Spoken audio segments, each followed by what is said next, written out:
আসসালামু আলাইকুম। এখন দেখবেন সংবাদ শিরোনাম। ইরানের অন্তত ৩০টি জ্বালানি স্থাপনা লক্ষ্য করে ইসরায়েলের বোমা বর্ষণ, জবাবে তেহরানের মিসাইল আঘাত এনেছে তেল আবিব, জেরুজালেম ও হাইফায়। রাতেও ফিলিং স্টেশনগুলোয় দীর্ঘ লাইন, ঝিনাইদহে পাম্প কর্মচারীদের মারধরে যুবকের মৃত্যু। সংকটে দেশের পোল্ট্রি শিল্প, উৎপাদন খরচ তুলতে পারছেন না প্রান্তিক খামারিরা, পুঁজি হারিয়ে ঋণের জালে অনেকে।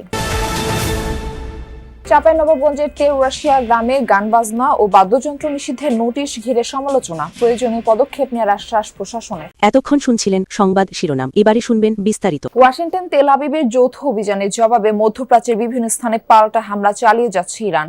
ইসরায়েলের হাইফাই তেল শোধনাগারে হামলা চালিয়েছে দেশটি, মিসাইল ছুড়েছে তেল আবিব আর জেরুজালেমেও। উপসাগরীয় দেশ কাতার, সৌদি আরব ও সংযুক্ত আরব আমিরাতের অভিযোগ, দুঃখ প্রকাশের পরও তাদের ভূখণ্ডে হামলা চালিয়েছে ইরান। কাতারের দাবি, ইরানের ছোড়া 12টি ব্যালিস্টিক ও ক্রুজ মিসাইল প্রবেশ করেছে তাদের ভূখণ্ডে। 2টি মিসাইল পানিতে এবং 2টি জনশূন্য এলাকায় পড়েছে, বাকিগুলো ধ্বংস করেছে তারা। 15টি ড্রোন ঠেকানোর দাবি করেছে সৌদি আরব। একাধিক হামলা হয়েছে ইরাকে। ইরবিল আন্তর্জাতিক বিমানবন্দরে মিসাইলের আঘাতে নিহত হয়েছেন এক নিরাপত্তা কর্মী, আহত হয়েছে একজন। ইরাকের সুলাইমানিয়ায় টার্গেট করা হয়েছে একটি কুর্দি ঘাঁটি, একজনের প্রাণহানি ও 2 জন আহত হয়েছে সেখানে। ইরাকের কুর্দি অধ্যুষিত উত্তরাঞ্চলে নিরাপত্তা বাহিনী পেশমার্গের ঘাঁটিতে হয়েছে হামলা। ইরানের হামলার জন্য চড়া মূল্য দিতে হবে মার্কিন প্রেসিডেন্ট ডোনাল্ড ট্রাম্পকে, এমন হুঁশিয়ারি দিয়েছেন ইরানের ন্যাশনাল সিকিউরিটি কাউন্সিলের সেক্রেটারি আলী লারিজানি। ট্রাম্প ভেনেজুয়েলার সাথে যা করেছেন ভেবেছিলেন এবারও ঠিক একইভাবে পার হয়ে যাবেন, কিন্তু আমরা তাকে ছাড়ব না। তিনি আমাদের সর্বোচ্চ নেতাকে হত্যা করেছেন, হাজারের বেশি ইরানিকে হত্যা করেছেন। তাকে এক বিন্দু ছাড় দেওয়া হবে না। যা করেছেন তার চড়া মূল্য দিতে হবে। কুয়েতে যুক্তরাষ্ট্রের বিমান ঘাঁটিতে ইরানের হামলায় নিহত 6 মার্কিন সেনার মরদেহ গ্রহণ করেছেন প্রেসিডেন্ট ডোনাল্ড ট্রাম্প। শনিবার ডেলাওয়ারের ডোভার এয়ার ফোর্স বেসে আনুষ্ঠানিকভাবে গ্রহণ করা হয় সেনাদের মরদেহ। মার্কিন প্রেসিডেন্টের সাথে উপস্থিত ছিলেন first lady Melania Trump, vice president JD Vance ও যুদ্ধমন্ত্রী পিট হেগসেথ। সেনাদের প্রতি শ্রদ্ধা জানাতে নীরবতা পালন করেন প্রেসিডেন্ট ও বাকিরা। গত রোববার কুয়েতের পোর্ট শুয়াইবায় ইরানের ড্রোন হামলায় নিহত হন ওই মার্কিন সেনারা। শেষকৃত্যের জন্য পরিবারের কাছে হস্তান্তরের উদ্দেশ্যে বিমান ঘাঁটির মর্গে নিয়ে যাওয়া হয় সেনাদের মরদেহ। জর্ডানে $300 মিলিয়ন মার্কিন রাডার সিস্টেম ধ্বংসের স্যাটেলাইট ইমেজ প্রকাশ্যে আসতেই আলোচনায় ইরানের যুদ্ধ কৌশল। এটিকে চলমান যুদ্ধে আইআরজিসির সবচেয়ে বড় সাফল্য ভাবা হচ্ছে।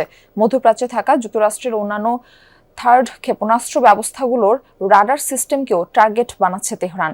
হামলা হয়েছে সৌদি আরব ও সংযুক্ত আরব আমিরাতে থাকা একই সিস্টেমেও। বিশ্লেষকরা বলছেন, এসব রাডার ধ্বংস করতে পারলে বাড়তি চাহিদার কারণে তেল ফুরিয়ে যাওয়ায় রাতে বন্ধ ছিল রাজধানীর বেশিরভাগ পাম্পগুলো। যেগুলো খোলা ছিল সেগুলোতে ছিল যানবাহনের দীর্ঘ সারি। জ্বালানি তেল পেতে অপেক্ষা করতে হয় ঘন্টার পর ঘন্টা। সরকার তেলের ব্যাপারে আশ্বস্ত করলেও যান চালকরা তাতে আস্থা রাখতে পারছেন না। বেশি বিপাকে পড়েছেন মোটরসাইকেল ভিত্তিক রাইড শেয়ার চালকেরা। বলছেন, তেল সংগ্রহ করতেই কেটে যাচ্ছে লম্বা সময়। মধ্যরাতেও জ্বালানি তেলের পাম্পগুলোই যানবাহনের দীর্ঘ সারি। সংকটের আশঙ্কায় তেল নিতে এমন হুড়োহুড়ি ভোগান্তি বাড়িয়েছে কয়েক গুণ। সবচেয়ে বেশি বিপাকে ফেলেছে মোটরসাইকেল ভিত্তিক রাইড শেয়ার চালকদের। রাত ৩টা, তখনও তেলের জন্য দীর্ঘ লাইনে দাঁড়িয়ে আবু হাসান আর আবদুল্লাহ আল মামুনের মতো বহু বাইক রাইডার। তেল না পেলে যাদের বন্ধ রাখতে হবে উপার্জনের একমাত্র বাহনটি, তাই তো নির্ঘুম রাত কাটিয়েও তেলের জন্য অপেক্ষা। আমাদের তো ইনকাম এইটাই, দেখা যাচ্ছে এখান থেকে আমাদের আয়, এখান থেকে আমাদের ফ্যামিলি চলে। দেখা গেছে আমাদের যদি ইনকাম সোর্স বন্ধ হয়ে যায় আমরা তো অচল হয়ে যাব, আর আমাদের তো ঈদ তো সুষ্ঠুভাবে যাবে না। সারাদিন গাড়ি চালাতে পারি নাই তেলের অভাবে। এখন আসছে রাতে 1টার সময়, এখন এই জায়গায় আছি, আরো কত সময় লাগবে জানি না। রাজধানীর বিজয় সরণির ট্রাস্ট ফিলিং স্টেশনের মধ্যরাতের চিত্র এটি। যানবাহনের দীর্ঘ সারি ছড়িয়ে পড়ে প্রায় 1.5 কিলোমিটার এলাকা পর্যন্ত। জ্বালানির অপেক্ষায় শত শত যানবাহন। দীর্ঘ এই অপেক্ষার ক্লান্তি কাটাতে মোবাইলে মেতেছিলেন কেউ, কেউ বা আবার সময় কাটিয়েছেন গেম খেলে। বলছেন, রাজধানীর অন্যান্য পাম্পগুলো বন্ধ থাকায় চাপ পড়েছে কয়েকটিতে।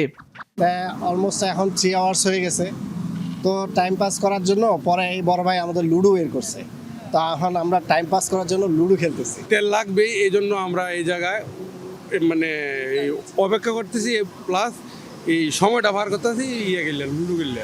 মধ্যপ্রাচ্যে চলমান যুদ্ধ কিংবা হরমুজ প্রণালী দিয়ে জ্বালানি রপ্তানি প্রায় বন্ধ হওয়ায় প্রভাব পড়েছে বিশ্ববাজারে। তবে বাংলাদেশের সংকটের জন্য মানুষের অস্থিরতাকে দুষছেন কেউ কেউ। তেলের কিন্তু সংকট নাই, সংকট হলো সিন্ডিকেটের সংকট, এটা হলো মেন সমস্যা। এখন ট্রাস্টে যে তেলটা দিচ্ছে, এখন এইরকম আমার চিন্তা ভাবনা যে সব পাম্পেই দেখ 200-100 করে দিলে গেলা চাপটা থাকবে না। 12টার সময় দাঁড়ানোর পর আমার মনে হয় আমি 100 মিটার এগোতে পারছি, এখনো পাম্প বাকি আছে আরো 500 মিটার। তো রাত প্রায় 2:30 বেজে গেছে, সেরি করতে পারবো কিনা জানি না।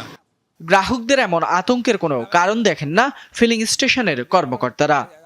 আমাদের পর্যাপ্ত পরিমাণ তেল আছে এবং সবাইকে কম হোক বেশি হোক সবাইকে সেবা দিয়ে যাচ্ছি। আমাদের কোনো ধরনের তেল ঘাটতি নাই এবং কমতি নাই। ফিলিং স্টেশনের দীর্ঘ এই লাইনে তেলের জন্য কারো কারো অপেক্ষা 3 থেকে 4 ঘন্টার, কারো দেশে প্রায় 50,000 কোটি টাকার পোল্ট্রি শিল্পে অস্তিত্ব সংকটে পড়েছেন প্রান্তিক খামারিরা। উৎপাদন খরচের তুলনায় কম দামে ডিম ও মুরগি বিক্রি করতে বাধ্য হওয়ায় অনেকেই পুঁজি হারিয়ে ঋণের জালে জড়াচ্ছেন। কেউ কেউ খামার বন্ধ করে পেশা বদল করেছেন, কেউ বা আবার টিকে থাকার লড়াই চালিয়ে যাচ্ছেন বিপুল ঋণের বোঝা নিয়ে। খামার ভর্তি শত শত মুরগি, ডিমের উৎপাদনও স্বাভাবিক। যে কোনো খামারের জন্য এ এক স্বপ্নের মতো ব্যাপার। তবে 2 খামারে মোট 20,000 মুরগি থাকার পরও মন ভালো নেই টাঙ্গাইলের ভুয়াপুরের এই খামারের। ব্যবসার অভিজ্ঞতা 2 যুগের হলেও ঋণের বোঝায় রীতিমতো জর্জরিত তিনি। মনে হচ্ছে যে যেটা হবে যে আমাদের যে সামনের দিনগুলো যেটা আছে বাজার দিয়ে এই অবস্থায় থাকে, নয় আমাদের খামার বন্ধ করতে হবে। খামার তো বন্ধ করলে দেখা যায় ঋণের দায় বাঁচবো না, না হলে আপনার মনে করেন যে কোনো একটা নয় আমার জীবন যাইতে হবে।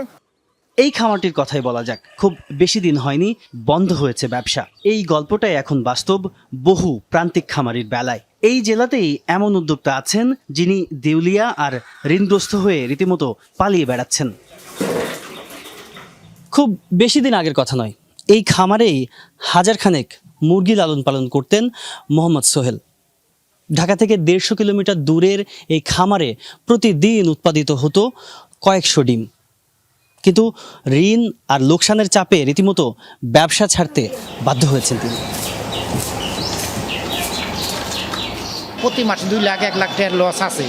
এবার করতে করতে নিঃস্ব হয়ে গেলাম। তখন কী করবো, মানুষের টাকা পয়সা পায়, ওই খালি বাড়িতে আসে টাকা নিয়ে, তখন আর কী করবো। খামারিদের অভিযোগ, ফিড, বাচ্চা ও ওষুধের দাম বাড়লেও বাজারে সে অনুযায়ী বাড়ে না ডিমের দাম। ফলে উৎপাদন খরচের নিচে বিক্রি করতে বাধ্য হচ্ছেন তারা। ডিম উৎপাদনের চেয়ে প্রতিদিন আপনার দেখা যায় 1000 মুরগিতে প্রতিদিন আপনার 4-5 হাজার টাকা আপনার লস আছে। 5 টাকা বা 6 টাকার ডিম ঢাকায় গিয়ে কেন 10 টাকায় বিক্রি হচ্ছে?